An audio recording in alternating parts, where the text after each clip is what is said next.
It's time for our Bible story. It's going to be on Palm Sunday, that awesome event thousands of years ago when Jesus came riding into Jerusalem on a...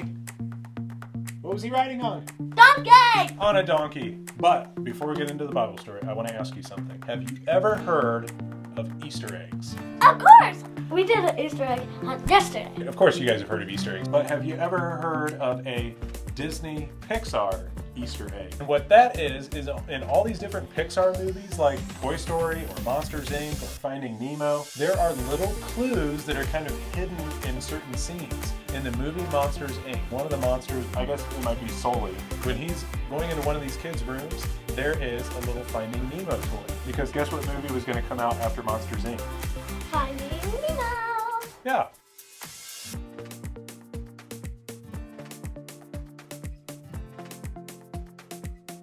Another example is, I think it was Toy Story 3. In Andy's room, in the background, there's a sticker on his door with who on the sticker? Mike Wazowski? Because they were secretly trying to say that they were getting ready to come out with Monsters University. So those are little Easter egg clues that show up in Disney Pixar movies. Have you guys ever heard of one of those Pixar Easter eggs? If you've heard of one, share it in the comments below or post it to our Facebook page. Here's this morning's Bible story, and then stay with us because after the Bible story about Palm Sunday, I'm going to tell you what those Disney Pixar Easter eggs have to do with the Palm Sunday story. Now Passover was coming around again, so they all headed to Jerusalem. Wait, what's Passover? Remember when Moses wanted to rescue the Israelites from slavery in Egypt, but Pharaoh wouldn't let them go, so God sent plagues on the Egyptians? The last plague was the worst, the death of all the oldest sons. To protect themselves, God had the Israelites prepare a perfect lamb for a meal and put the blood from that lamb on their doorposts. The blood from that lamb protected them from death, and the next morning they were freed. Every year since then, the people of Israel had prepared a lamb for a special meal during the Passover festival, a whole week set aside to remember how death had passed them over because of the blood of a perfect lamb.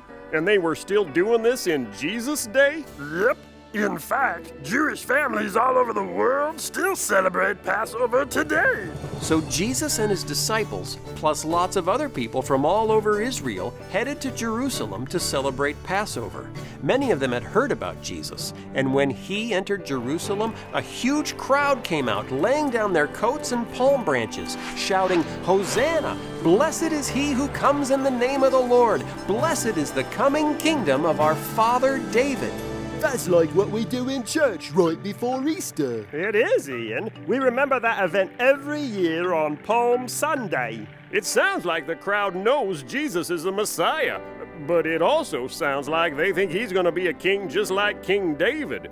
I'm not sure they understand about this new kind of kingdom. No, they don't. Of course, this kind of scene is really going to attract the attention of the Romans. So the Pharisees and the Sadducees know they have to do something about Jesus, and quick. What'd you guys think of the Bible story? Did you like it?